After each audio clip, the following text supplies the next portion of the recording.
for the NFL Today post-game show. Back here inside the studio with Coach Jason and Matt.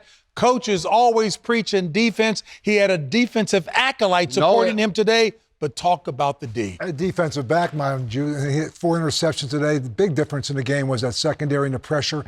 And I also would say it was C.J. Stroud's legs. I think in the second half he extended some plays, brought some big first downs, and certainly Joe Mixon was able to finish it off. If there was one thing I learned watching the game today, Coach saying it, run the daggone ball time after time. And when you have good defense, Joe Mixon in that second half, 20 touches, 104 yards, and a touchdown. Yeah. That kind of sealed the deal off of all of those takeaways, and he showed out.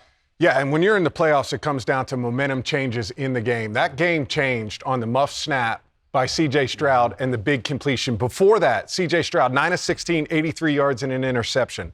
After that, 13 of 17, 199, and a touchdown. We said to it coming in, right? We felt like you can hang your hat on the Houston Texans playing good defense. You can hang your hat on them running the football effectively with Joe Milton. What had been inconsistent for them the entire year was the passing game. They showed up today. They made plays. Credit to them. On the opposite side, the Chargers, the inability to throw the football early in that game, getting away from the run, going to the play action too much early, missed opportunities.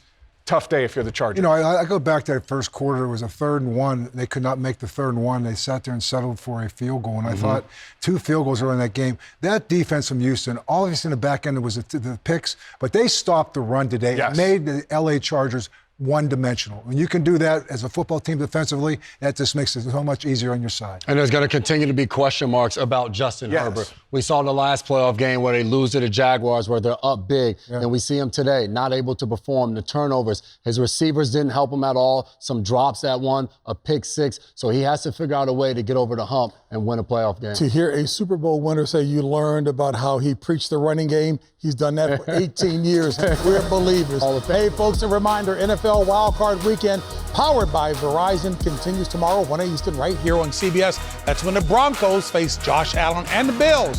We'll get you set for kickoff beginning at noon Eastern, right here with the NFL Today on CBS, streaming on Paramount+. Folks, we have thoroughly enjoyed it. We thank Jason McCourty for his prescient comments about what was going to take place, and it played off. Folks, what a game. We'll see you tomorrow right here on CBS.